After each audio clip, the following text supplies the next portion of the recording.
Hello, everybody. Recording live from somewhere. Peace and light. Peace and light. What's up, everybody? What's going on? What's happening? Y'all in here early. Peace and light. Peace and light. Cherie Reed L. Islam. Peace and love, good brother. Islam, how you feeling? Peace and love. All is well. All is truly well. Thank you for asking. And yourself? Man, if I be doing any better, man, I'll be flying, brother. All is well. Let's go. Peace and blessing to the God. Nick. Peace and love, Nick. Kilo. He's like the top students, always early for class, man. Always early for class. Appreciate y'all. What's we got in here? Robert, what up? What up, brother? Peace and love, man. Peace and love, Robert. What up, though? Tamara Davis. Peace and blessings to you as well. Big Scoop. All right. Peace, family. There's a couple new people in here because I went live on the Facebook joint this time. Islam.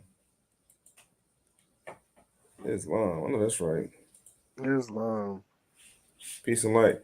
Well, listen, man, we're not gonna tear it too long before we jump to the lesson. We just wanted to circle back on this subject with Melchizedek and build a little bit more on that situation.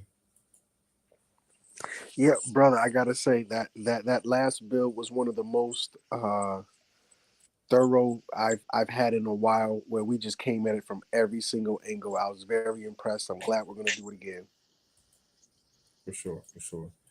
Let me get my share screen going first. So I think we kind of was on to something nice last time, but I think this time we can slow down the vibration a little bit and just really dive in on it. Drill down a little bit on some other stuff. Melchizedek.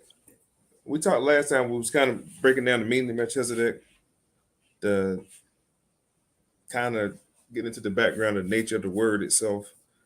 And I think we came to the conclusion that Melchizedek is a body of angels. Like any time they reincarnate here on earth, they become Melchizedeks. Correct.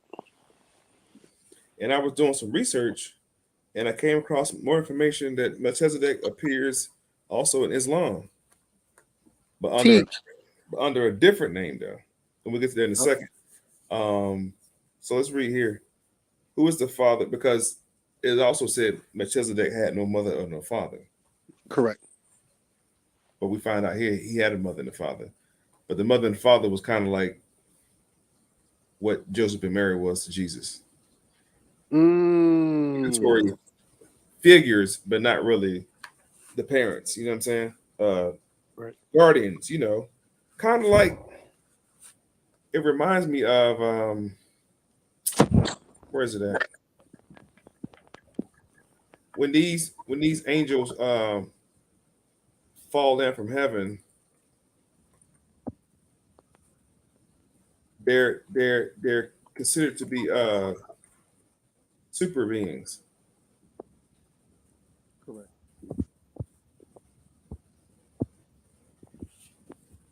Can you see that screen, room? Yeah, Joel. Yeah. So when these L's, and I'm bringing up the L because I'm talking about Micah L, I'm talking about Jupiter L, I'm talking about all the L's. Jor-El, originally known as Jor-El, is a character appearing in an American comic book published by DC Comics, created by Jerry Siegel and Joe Shuster, whatever his name is. Jor-El first appeared in a newspaper comic strip in 1939 with Superman. It's Jor-El. Now, Superman is also a L. Jor-El was able to save his infant son, Kal-El. That's who Superman is. Superman is Kal-El. What is the point? We talking about goddamn Kal-El and Superman, all this kind of stuff. The point is, when these beings come down to Earth, they're considered to be super beings or Superman or Elohim, part of the El family, the El family. Um, so I think we can start with the fact that Melchizedek comes from a whole nother situation.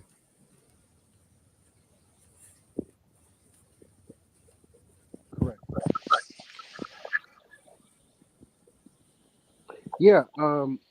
I I would dare say, you know, along lines with Superman and them, he's an alien. Some people could perceive it that way. Extra, extraterrestrial. Extraterrestrial. Thank you. All right, so say right here in Islam, although Melchizedek is not referred to in the Quran, some have identified him with the figure known as Qadar. Am I saying that right? Teach right. In Islamism, Moors, Islamism, Melchizedek, known as Melik Salam, King of Peace, going back to what we talked about last time, that Melchizedek was coming up to establish the city of Salam or Jerusalem, Yahweh's city of peace. But anyway, he's known as Melek. Melek means angel. That's what a Melek is. In the Arabic prayer, they refer to Allah as the Melek El Medin. He's the angel of the end time. So this right here is Melek El Salam, or King of Peace. Is believed to have been one of the initiating to Abraham into the priesthood. Now, Melchizedek does initiate Abraham into the priesthood because Melchizedek does a ceremony with Abraham where he breaks bread and gives wine. One of Melchizedek's students, Yeshua al-Mashiach, or we're in Islam, so Isa el-Maryam, or Jesus, he also does the same ceremony with his disciples by breaking the bread and pouring the wine, by initiating all 12 of his disciples into the priesthood also, and making them priests to go out into the nations and preach the gospel. But do not go into the way of the Gentiles, he said. Don't fuck with them Greeks and them Romans. And we know that Paul comes behind Jesus and changed that whole. She said, fuck what Jesus said, go into the way of the Gentiles. Anyway, so we see a ceremony taking place and Abraham being initiated into a prophethood or an order. This is a sacred order. Jesus is also a part of that sacred order according to the Bible. It says in Islamic treaties dates to the 1300s proclaimed that Melchizedek would return following the resurrection as the righteous judge and reveal and divine mysteries which the prophets have kept secret throughout the centuries. So Melchizedek also appears in Islam, not just in Christianity. But again, don't think of Melchizedek as being one being, but being a multitude of beings who are able to reincarnate themselves and from this angelic state into this human state. And I was just teaching a little bit earlier on the transfiguration of Jesus. You know, Jesus also transfigurated or morphed or transformed as well. Teach. And matter of fact, I want to take you to that part right now where Jesus also did the same thing by transforming. That is right here. I should remember the dang verse by now, but Matthew 17. Matthew 17 says it's the transfiguration of Jesus Christ. In case you all are confused on what the word transfigure means, not to be confused with the word transgender, but the root word being trans, or what's called the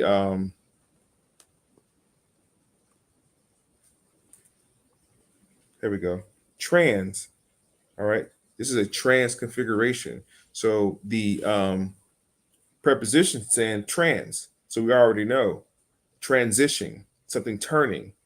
This says a complete change of form or appearance into a more beautiful or spiritual state.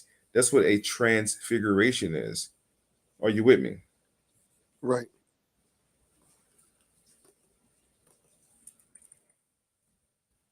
The word is transform. Make through Transform. make it a thorough or dramatic change in form, appearance, or character. So transform and transfiguration is one and the same. Right. Matthew 17 talks about after 6 days, Jesus took Peter, James, John, and his brother, John, the brother of James, and led them up to a high mountain by themselves. There he, Jesus, was transfigured before them. His face shone like the sun. His clothes became white as light. Just then he appeared before them with who? Moses and Elijah. Moses and Elijah precedes Jesus by a long fucking time. Jesus is now on this high mountain. And by the way, that high mountain is Mount Horeb or Mount Sinai. It's the same mountain that Moses went up. It's the same mountain. See, right here in 17, it said Jesus took them on a high mountain. Now, I can show you in the Bible also where somebody took Jesus on a high mountain too. So Teach. now let's stay with this narrative. We'll get back to Melchizedek in a second. But let's stay with this narrative of Jesus. We got Jesus. Where's he at? Location, high mountain. What happened? He was transfigured. Who was there with him? Moses was there. Why is Moses even there with Jesus? Because Moses was also on a what? High mountain. Mountain. Right. And also Elijah ascends from a high mountain. You with me? Yeah. Now I wanted to add, from what I understand, Elijah was a transformer, a shapeshifter, or whatever you want to call them as well. Um, he transformed into Metatron. There was Enoch. Oh, Enoch. Excuse me. Excuse me. Elijah was Saddlefron. Yeah, yeah, Yes, yeah, sir. yeah. Islam. Islam. Matthew 4:8, it says, again. That means this is another time. Anytime you see the word again, it means another time is happening as well. There was a time before, and this is the second time, or at least third or fourth time. It's again. Comma. Stop reading. Again. Reflect on again. The devil taketh him, Jesus, up to an exceedingly high mountain and showeth him all the kingdoms of the world and the glories of them. So not only did Jesus take James and Peter to a high mountain, the devil took Jesus to a mountain too, twice. Matthew 4:8, Matthew 4:9, Matthew 4:7. Start there and then go to Matthew 4:9. This here is Matthew 17. This is Jesus going to the high mountain. Now, Jesus' transformation or transfiguration is super important. I'm gonna show you why in a second. Watch this. Where is he at? I'm gonna go back to Islam.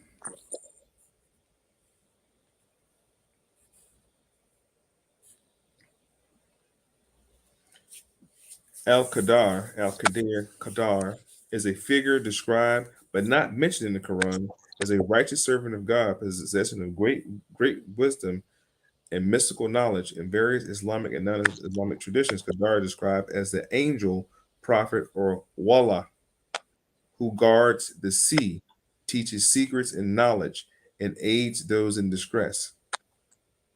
That's who he is. Let's go to a wala. Let's find what a wala is.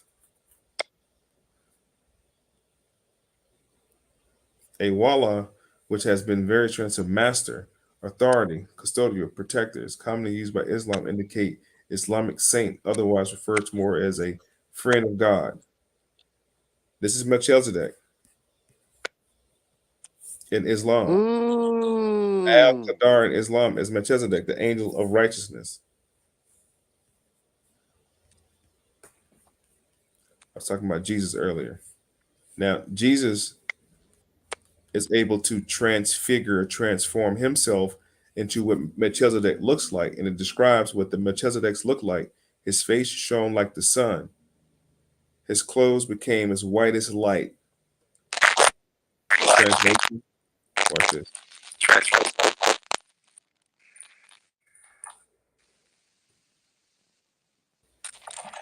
This is the image right here to describe him.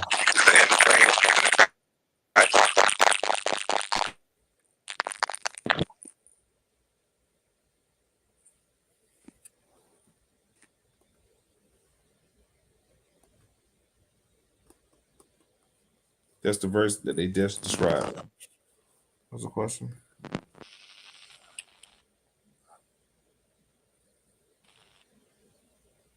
Yeah, yeah, actually did.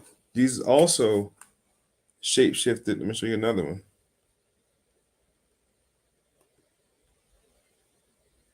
He also shapeshifted in this instance. Watch this shit. It's crazy. Shapeshifting ass people, man. Watch this. Watch this. I'm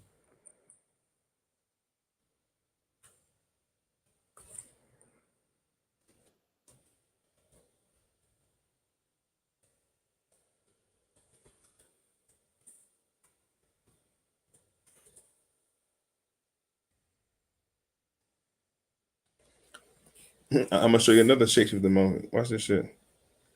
This is when it's my Jesus. This is when Jesus basically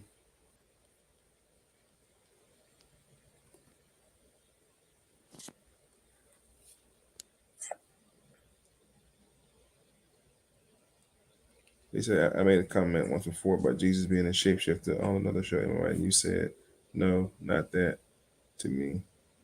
Remember that? I don't remember. I don't remember.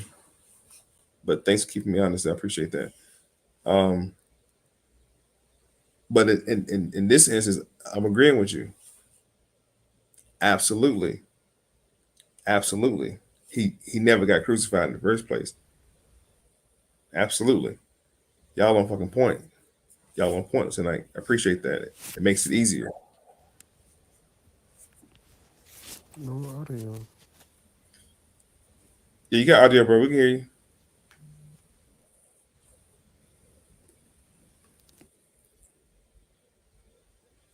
Did Jesus change his face when the guards came to look for him? Yep. Yep. Yep. The devil took him up on a high mountain. Yep. I'm just going through the comments, man. Y'all on it. Y'all on it. Y'all on it. All right.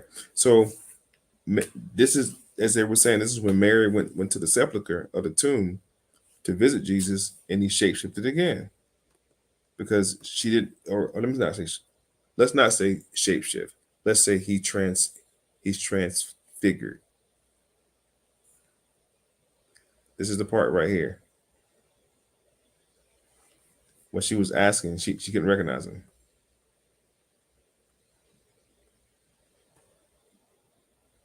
She didn't recognize it was Jesus because he was just like a gardener. Now the Bible says a gardener. The Bible says a gardener, but we're in a fucking graveyard, so he's not a gardener. He's a groundskeeper. They got him dressed up, or he's in disguise, trying to avoid. But what's cool is he's cool. He also tells Mary to go ahead and let the disciples know, even though I did not ascend. Watch this. Look, I have not ascended to the Father. What's interesting, the motherfucker on the cross ascended to the heavens. So keep that in mind. Let's go back to Melchizedek. Now, I had lost audio, but I wanted to say when Jesus went up to that mountain and he transfigured, it's important to note that was the same mountain. I'm not saying the story is real. I'm just saying the mountain he went to is very much real, and that's also the mountain of Zeus. Just a little Yeah, tidbit. yeah. That mountains it's called Sin, Mount Sin, or Mount Sinai. And that perspective and the idea from Zeus when the Greeks came into Africa of Zeus on a mountain, Olympus, and then that mountain that the gods were residing on when they came down to fuck with Nimrod. It was also Ooh. mountain of the gods. And then Lucifer or Satan, the devil, took Jesus to the top of that mountain to show him all the king. He took him to two mountains. The second mountain was the highest one, and he was able to see all the kingdoms of earth from that mountain because that's what the gods who came to Nimrod, that's what they saw. They was on that mountain. They were able to see all the kingdoms of earth, and they saw Nimrod building a ziggurat. Let us go down there and see what they're doing. They came down from the mountain. See, Moses went up to the mountain. And that's why the Bible tells you that Moses and Elijah was both there with Jesus at that mountain. But Moses went up that mountain, and Moses had a conversation with that particular one of those particular deities. And that particular deity had a conversation with Moses and made a covenant with Moses. So Moses came back down the mountain. Moses had no whole other game plan because the gods on the other, there's several mountains. The gods, it's a chain of mountains. The gods on the other mountain had made a deal with Moses before he came out of Egypt. And Moses made a new covenant. Abraham, same thing when he meets Melchizedek. When Abraham meets Melchizedek, Abraham makes a covenant with Melchizedek. But then later in the story, a deity appeared to Abraham and his wife, two of them, and makes another covenant with Abraham. But they all come from this, they're not coming down from heaven. They already reside here on this mountain. And the mountain is called Mount Harb, Mount Sin, Nana Sin, Olympus, so on and so forth. To your point. Teach. I agree with you on that one. Let's take a look at this real quick. Hebrews 17. Hebrews 7:17.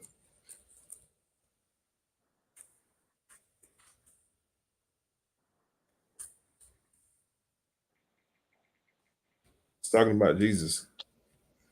For it is declared that you are a priest forever after the order of Melchizedek. For the law made nothing perfect, and in a better hope is to introduce by which drew near to God. Watch this, the order of Melchizedek. Uh,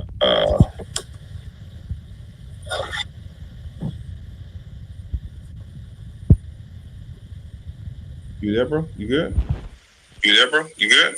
Yeah, can you hear me? Yeah. There's a little, Yeah. there's a little feedback on it. There's a little feedback on it. I'm gonna mute my mic. Sorry. You good? You good? In Christianity, Christians believe that Jesus is the Messiah. Is the Messiah spoken of a priest forever in the order of Melchizedek, Psalms 110:4. And Jesus plays a role in the key priest of the key priest once and for all. Priesthood of Melchizedek. This is what I tap into. The priesthood of Melchizedek, a role of Abrahamic religion model on Melchizedek, combining a dual position of king and priest. Melchizedek is a king appearing in the book of Genesis. The name means king of righteousness, Melchizedek.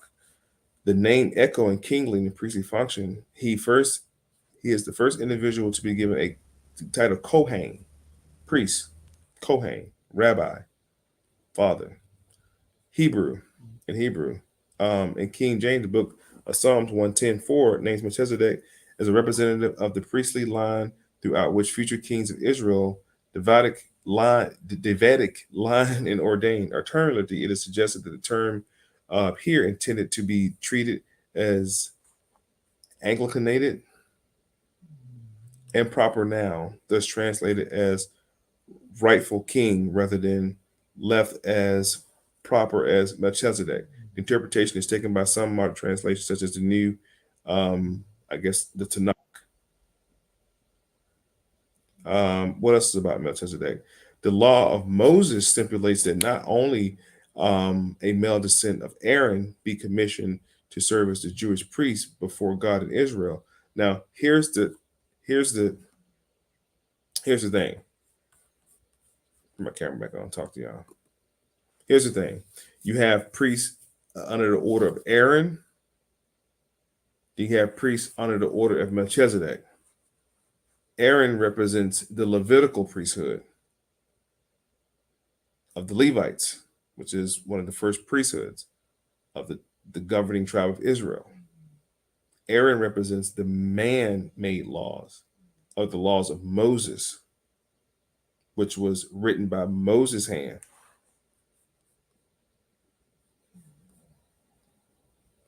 These laws were written by Moses' hand, not by the hand of the Most High. So this is the law of man. This is the law that Jesus was talking about. Basically, that's man's law. Watch this. Let me show you what he said on this.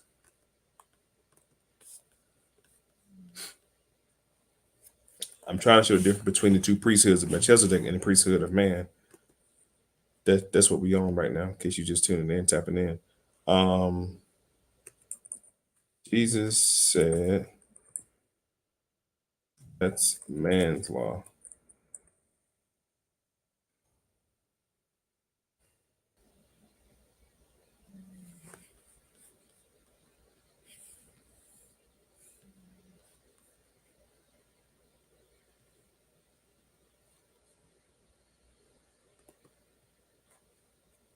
Now, several times Jesus referred to their law. Jesus answered them, "Is it not written in your law? I have said ye are gods." This is the most famous verse people talk about, that we are gods. Jesus also referred to what's called the Midrash.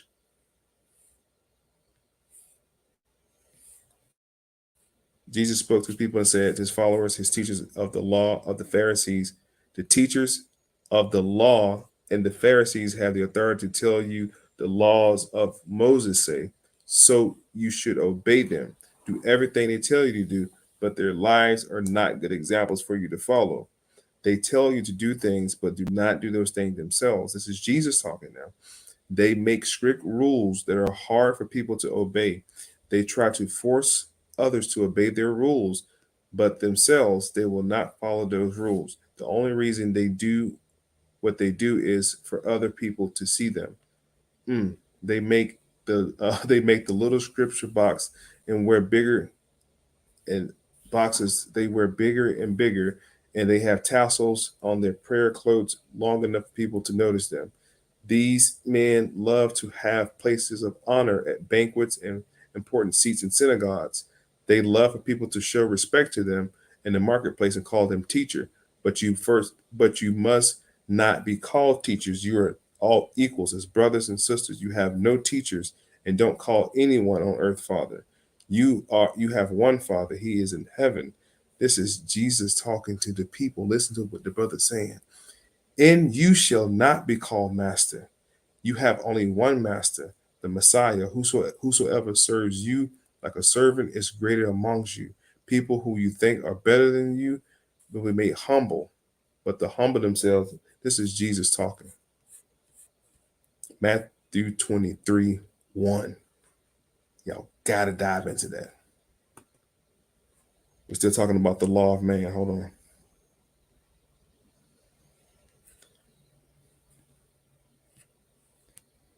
That's the same verse. Hold on. It's long. Wait, give me a second.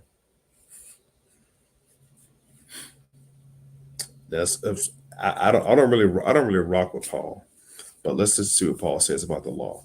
Paul says that all authority comes from God. There are exceptions. That is when the laws of the land would be commanded of us to violate the higher laws of God. So that's it. I don't want to get into. I really don't want to get into too much of what Paul said. I'm really not a Paulinian. I can't rock with Paul at all.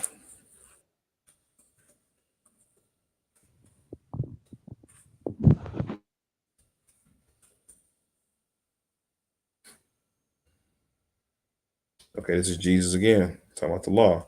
For instance, Jesus said, "Do not think I have come to abolish the law or the prophets. I have not come to abolish them, but to fulfill them. For truly I say to you, until heaven and earth passes away, not an iota or not a dot will pass from the law until all is accomplished.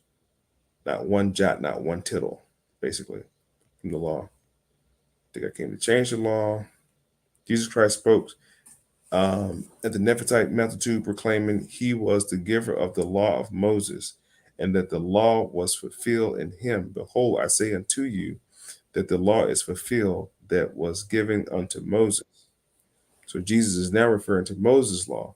Now I'm going to show you the laws that Jesus gave also.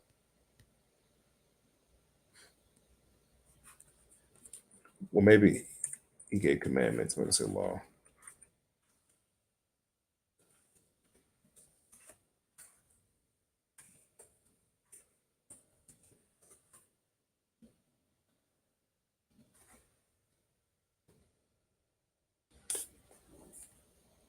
Okay, he said commandments, not laws. Jesus said, if you love me, keep my commandments. Let's go to the something else real quick. Jesus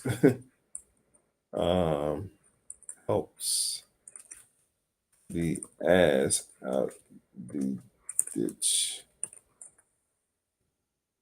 Luke 14:5. We're going to Luke 14:5. Luke 14:5. Good Lord. Now we can go in there. We're going to Bible Hub. I like the Bible Hub sometimes, man, but I be wanting the full measure. You know what I'm saying? Yeah, not just the verse. Right.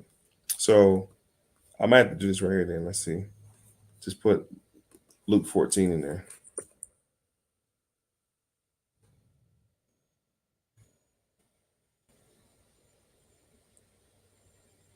See what happens right here. There we go. There we go. Luke 14. One Sabbath, which is a Saturday, y'all, when he went to dine at the house, the ruler of the Pharisees, and the Pharisees also represents the Levitical priesthood. The Pharisees also represents the laws of Moses. The Pharisees represents the old ways, but they're also like a social elite group of assholes as well at the same time. They're not really priestly, they're not really kingly. They're kind of the upper echelon class of the sect of Jews at that particular time. You also had the Sadducees. The Sadducees was not the upper echelon, but they were like maybe the upper lower middle class of the sect, if you will. But the Pharisees, they were watching him carefully, Jesus, and behold, there was a man before him who had dropsies. Not sure what that is. And Jesus responded to the lawyer and the Pharisees, saying, "It is lawful to heal on the Sabbath or not." This is Jesus questioning their laws because Jesus wasn't following those fucking laws. But they remained silent. Then he took him and healed him and sent him away. And he said to them, which of you having a son or an ox has fallen into a well on the Sabbath will not immediately, well, basically, will you not pull him out? And they could not reply. Now he told the parable. He told those who were invited when he noticed how they chose the place of honor, saying to them, when you're invited to someone's wedding feast, blah, blah, so forth. The point is this: Jesus was healing on the Sabbath. The law says thou shalt not do anything on the Sabbath. The Sabbath is a holy day. Jesus was doing his own thing anyway. This is part of the reason that why they wanted to kill him in the first place, because he was disobeying the law. But Jesus Jesus fell under a different set of laws because Jesus was under another divine priesthood, which had nothing to do with the rabbinic priesthood, which had nothing to do with the Torah, which had nothing to do with the what's it called? The Torah. Oh God, I forgot the name of the other one. Even the Midrash, Talmud. the Talmud. There we go. The Talmud. Jesus had nothing to do with that. Jesus was under a whole other clan, a whole other situation.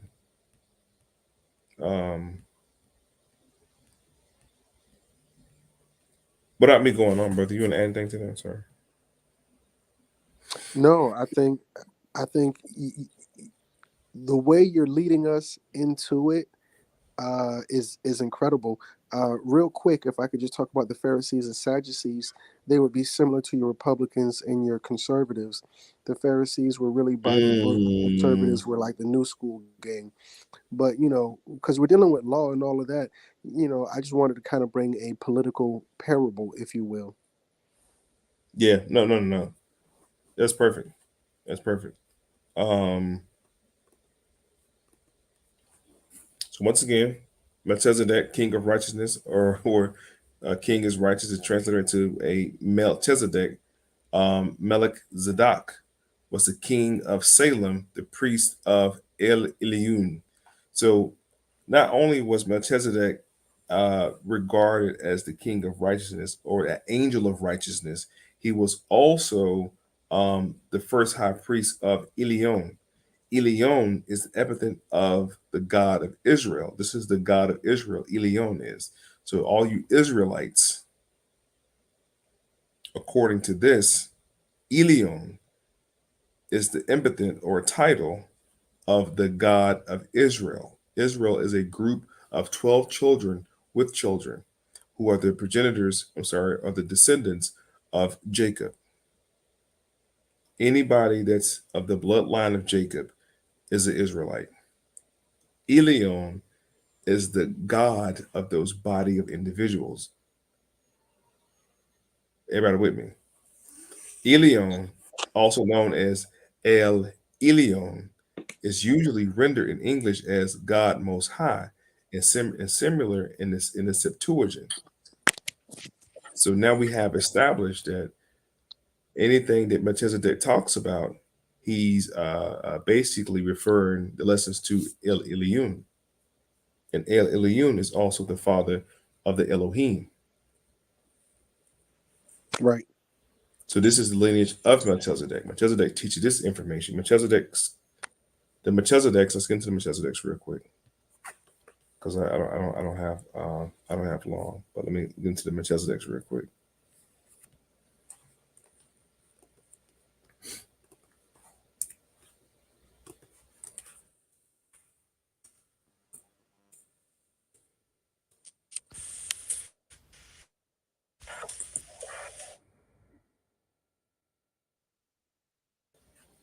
There we go.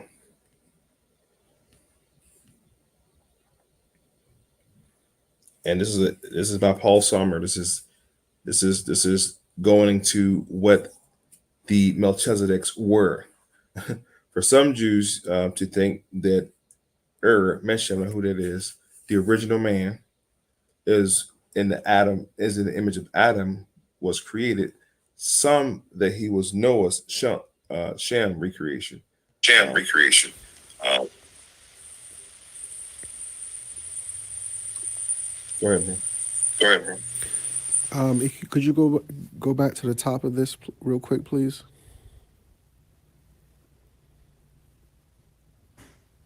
If you look at the very top of this, you're going to see where it says 11Q13. When you look at that, that's a dead giveaway that what we're reading right now are the Dead Sea Scrolls. The cave that this particular scroll came out of was a name that started with Q. I'm not going to try to pronounce it. That's why we just say Q. And that was the 11th cave. Things like Qatar or Kinar or something like that. But yeah, this right here, the Dead Sea Scrolls, the 11th cave, from the uncanonized. This is holy scripture, just uncanonized. But please continue. Just want to point that out. No, I appreciate the added value. I didn't know that. I had no idea about that. It's long. All right, so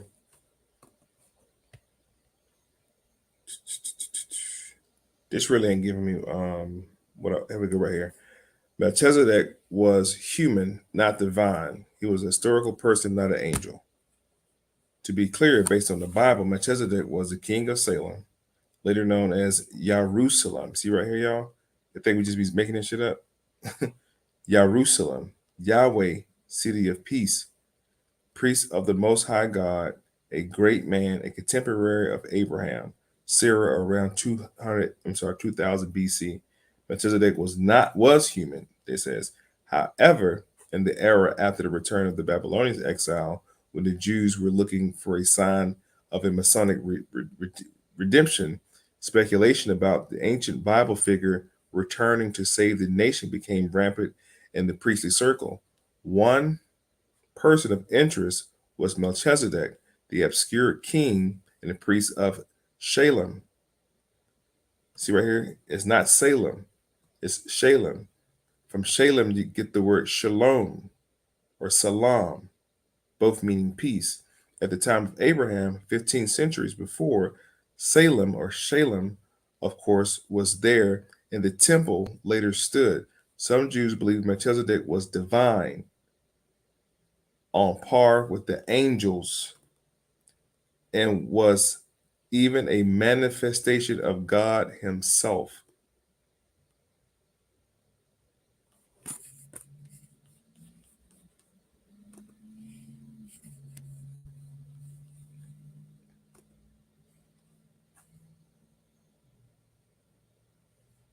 That's why I said he didn't have a mother or a father, because Melchizedek is just the reincarnation of any heavenly angel that comes down.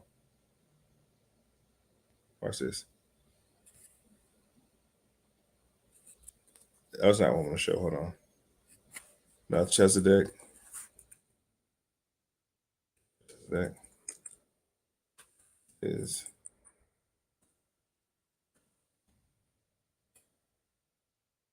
here. It's proposed that Melchizedek is Jesus Christ. Melchizedek, as Jesus, lives, preaches, dies, resurrects. In the Gnostic perspective, the coming of the Son of the God Melchizedek speaks in the return of the bringing of peace, supporting by God. He is the priest king who dispenses justice. And the one who dispenses justice is Jesus with the sword of righteousness. That's his weapon of choice. Is Jesus a descendant of Melchizedek? According to the writers of Hebrew, Jesus is considered a priest in the order of Melchizedek because, like Melchizedek, Jesus was not a descent of Aaron. As I told you earlier, Aaron, the priesthood of Aaron is a whole nother situation. It's the sacred priesthood that we're concerned with in this whole situation tonight. And Aaron had a whole other situation going on because Aaron followed the laws of Moses. Aaron thus would not qualify for Jewish priesthood under the law of Moses. Oh, and thus, so because Jesus was not a descendant of Aaron, he would not qualify to be a Jewish priest. So Jesus was not a Jewish priest according to what they thought, and they being the people like the Pharisees and the Sadducees. They didn't consider him to be a priest of them at all because he didn't come from the bloodline of Aaron. But he did come from a higher order bloodline, Melchizedek. Now we're going to do this right here. Melchizedek is Jesus. Watch this. Melchizedek is Michael.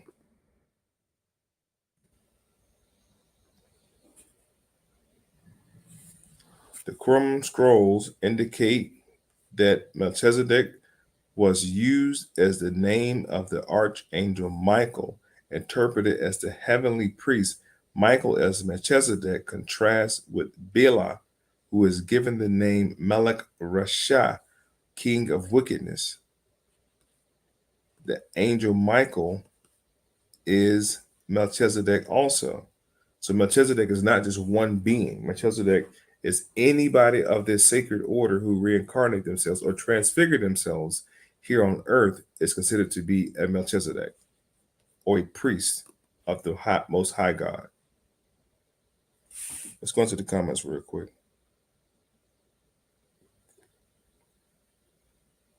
Islam, good point. Question: what was the law or concept of a creator? What was the law or concept of a creator of the people that existed outside the Garden of Eden? People Cain feared. I think you're asking who was the people outside of Garden of Eden, who was their creator? It's a good question. I don't have an answer for that. I'll look into it for you though. So why is the order of Melchizedek barely talked about in the Bible, other places? Because you have to go to places like the Book of Enoch, King Moses 308. You have to go dig into like the Book of Enoch 1 and 2. I'm gonna give you a book right now. I talk about this book all the time.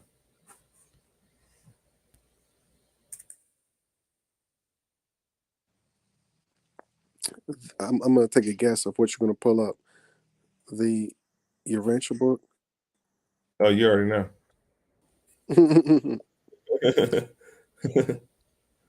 Huh? You already know. But I'm gonna look them up this way right here now.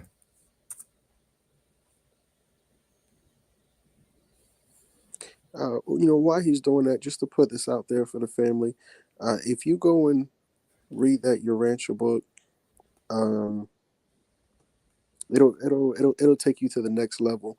One thing I want to pride myself on concerning the Minister of Information is that he holds no secrets. He doesn't you know keep anything from anybody. Check his sources, family. It'll do you some real good to bring you up to the level, or at least get to where walk his path. I yield the floor. Islam. So you see right here, Christ Michael is the God of Nebadon universe. I'm gonna keep repeating it until y'all get it. I'm gonna keep talking about Nebadon. I'm gonna keep talking about Urantia. I'm gonna keep talking about Loredak. I'm gonna keep talking about the different star systems. Do you know why? Now I'm about to go sidebar real quick. We'll come right back to that. Hold on. Watch this. What is it? What is it? What was the article? Um, U.S. military.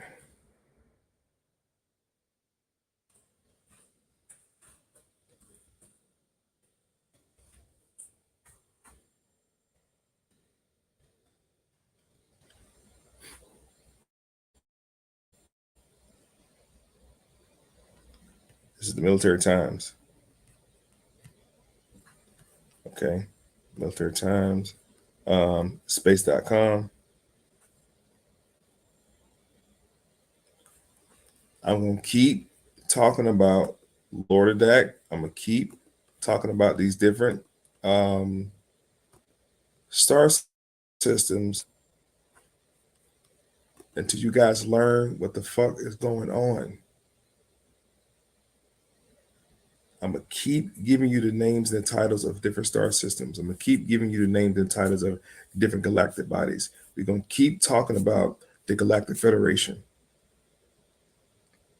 So next time I mention things like the Sata Queens and the Galactic Federation, the Galactic Alliance is happening right now with the gods of Neberu. I know it sounds crazy right now. I know I may sound crazy right now. It don't matter. I was talking this way 8-9 years ago, and they just not showing it. They're just not showing it. Shit I was talking about 9 years ago. So I'm telling y'all have to understand and learn this shit. Like, or don't learn it. Think I'm crazy, it's okay. But I'm gonna keep talking about these different places. I'm gonna keep beating it in y'all head. Nebadon universe. All right, Christ Michael is the God of Nebadon universe, who was reincarnated with who? Jesus, a double incarnation, incarnated age in human flesh. What is a prophet? A prophet is the thought of Allah, manifesting the human flesh. I thought of Allah. The thought of Allah manifested into human flesh. That's what a prophet is. What is an angel? Angel is the thought of Allah. What is an angel? What is a prophet? These reincarnated figures who were reincarnated into human flesh became both prophet. Did they not? Jesus was prophetic. Enoch, prophetic. Both Jesus and Enoch ascends to the third heaven. Shamquel. Let's look it up because we ain't got time to be playing. He just naming some shit. No, I'm gonna show y'all this shit.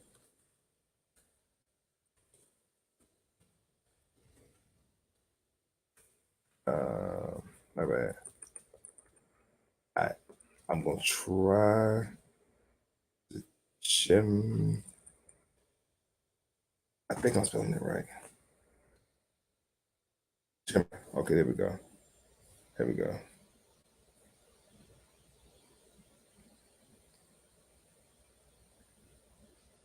the third heaven. Come on. In several Abrahamic religions, the heaven of the division of heaven, the division of heaven, there's several divisions, several mansions. I'm gonna show you what a division of heaven is. A division of heaven is also called this.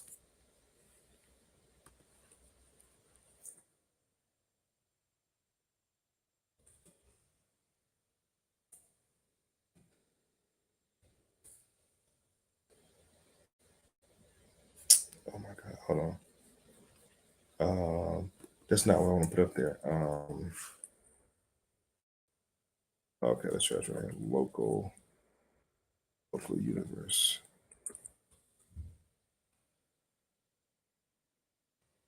Oh shit. There we go. There we go. To get the right answer, you get answer the right question. Amen. The seven mansion worlds, right? Why am I bringing up the seven man? Because the seven mansion worlds is one of the third heavens. There's seven. Give me my camera back. There's seven. There's long. There's seven. And in these seven mansion worlds, you have the L's. You have the Micah L. You had the Jibra L. You had the Guardiel. You had the Raphael, right? I forgot the other one name, but that's the five. And the two are the seraphim and the cherubim who fell not. These are the divisions of the heavens. The seven heavens represent the seven chakras in the human body, which also represents the Kabbalic tree, Malakut and Keter. So let's go to the third heaven real quick, shall we?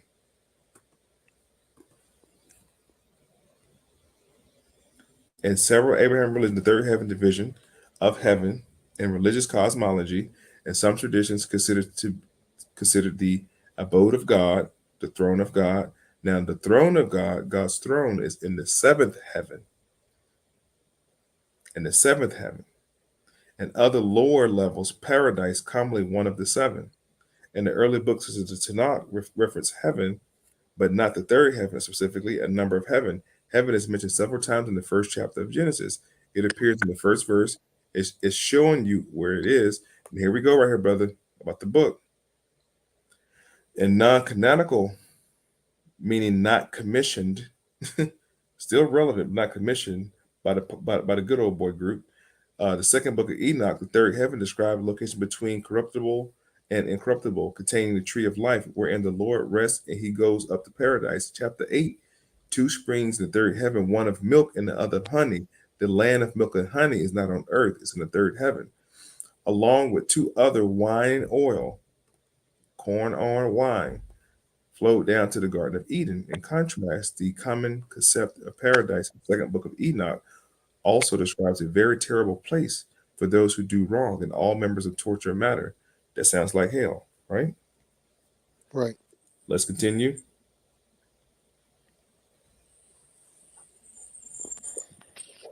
It's not up here. So that's the third heaven. That's my whole point. Let's go back to where we was at.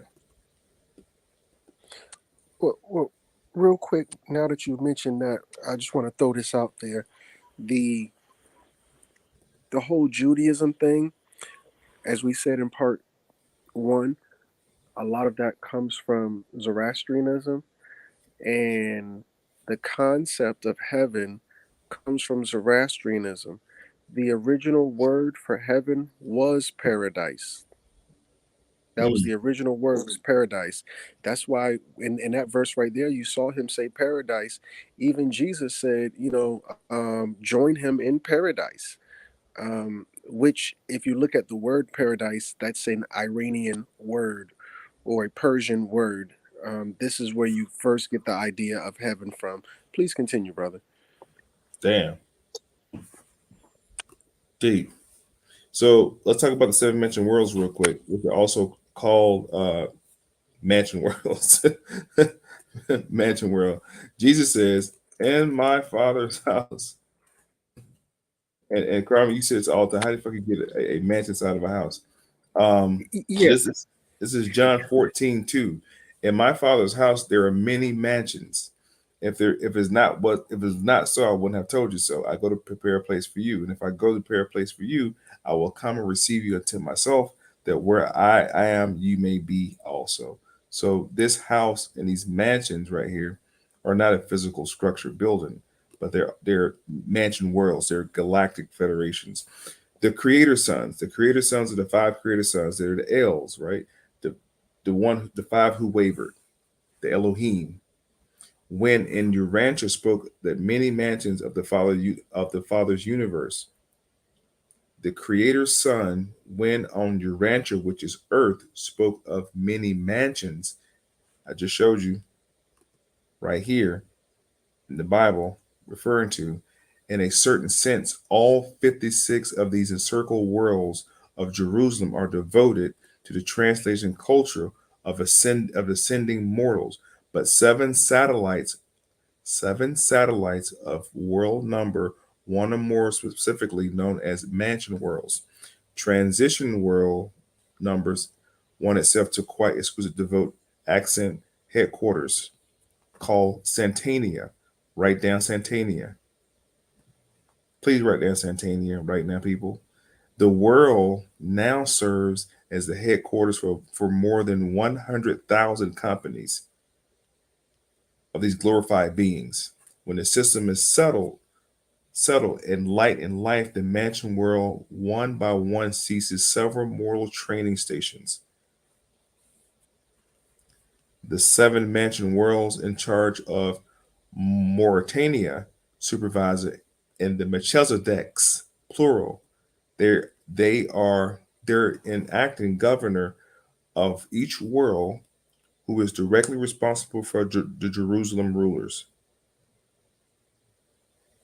And maybe this is a heavy read for some people, but this is explaining the connection of Melchizedek's, plural, which is Jesus, also Michael, also Jibrail, anybody that can reincarnate themselves or transfigure themselves down on earth or Urantia are part of the Melchizedeks.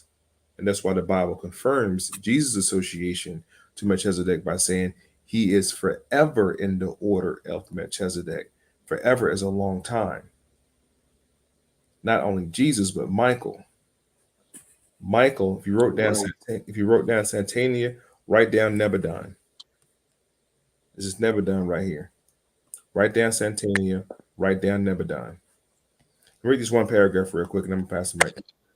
Michael's Michael's sons, plural, or on the order of the creator sons, a son of the second person of the Trinity. That's why Jesus also referred to as the son of somebody. In Hebrew, you would say Ben, meaning son. Ben. Ben is son, as in they say, all Ben Israel, all sons of Israel.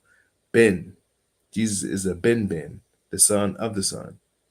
And in this, it is an accepted a theory that Jesus is the only begotten Son of God, but this is not the case. Instead, Jesus is one of many of Michael's son, the son of Michael, because Michael is Christ Michael, personalities of the eternal and original Son who created as does the Father, as did Michael in the creation of the universe, which Urantia or Earth exists. Nevertheless, for us, Michael is only begotten Son of God who will ever know. Christ Michael of Nebadon belongs to us and we belong to him. This is why Michael shows up. Watch this.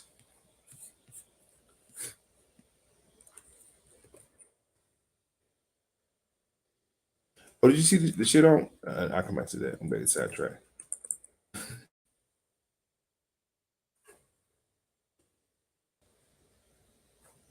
This is why you see the story of Michael defeating the dragon in Revelation 12. Only Christ Michael is able, the God of Nebadon is able to do such a situation, which is defeat the dragon, defeat Satan. Only God can do that, and God did that.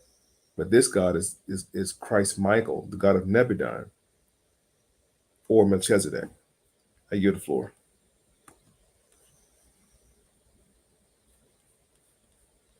Oh, the brother tapped out. So listen, do we have any questions? Yes. Santania, never done. Write them down. Look into it. Third dimension, Earth, us. Well, you read what it said. It says some consider it to be hell or just a bad place. The Earth feels like hell sometimes. You know what I'm saying? So I wouldn't doubt it. Does it say in the book Enoch that the pyramids of Giza are made? I'm not sure about that. I gotta check that out. I'm not sure.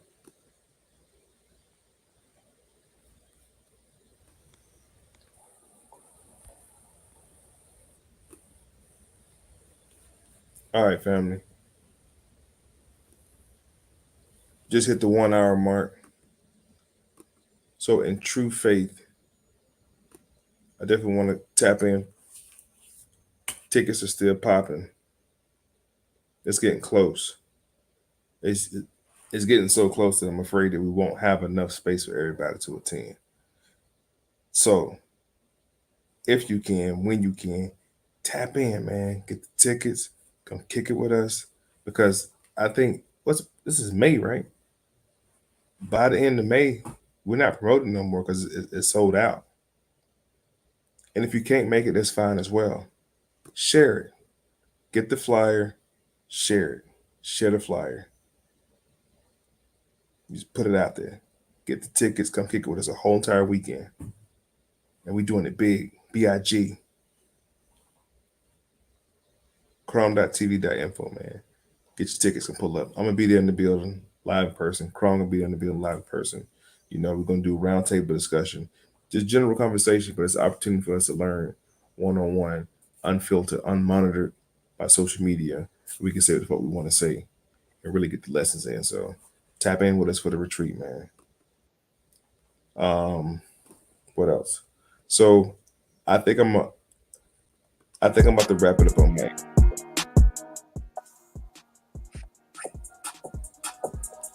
I think I'm about to wrap it up on my end, family. We hit the 1 hour mark. We got it in. We'll definitely do more of this though. It's more coming. I gotta give it to y'all in phases because sometimes it's too much fucking information. You get lost in the sauce. But what we covered tonight is decent. It's enough for you guys to have homework for the week. We'll circle back this weekend on Sunday and we'll finish up with Sunday school. So if you want to tap into the night, if you took good notes, go study. You guys have a few days to study and really understand the information. So we tap in Sunday. You know what I'm saying? We can go a little bit more deeper. It's in phase. Okay, it's in phase. It's a short class. Short class tonight. Class is dismissed. We appreciate y'all tapping in as always. Crumb TV Network, man. Another episode dealing with Melchizedek. We might do part 3 on Sunday. And I'll be a little bit more prepared on Sunday. Working off one screen. You used to have 2 of my screens up. I can pull more information quicker. But let's tap in Sunday, family. As always, it's been an honor. Appreciate y'all, man. Showing love. Continue to support, man. Crumb TV Network, man. I know a lot of people out here are doing their thing. But definitely continue to support. Continue to tap in with us, man. Love and light. You got anything to say for you out here? I want to thank you. Of course, the Minister of Information, the High Priest, has done it again. Family, you got to you got to have your pen in your pad because the minister is such at a high level. Respectfully, he's at such a high level. It only takes a sentence or two for him to get away from you. So I think it's probably best that we go and do the research. When he tells you to research these things, family, I'm telling you, he said Santania, go look it up. Nebadon, go look it up. So by the time he goes over it again, you'll be able to keep up a little bit easier. And listen, I'm the master student. I've been studying him for years now.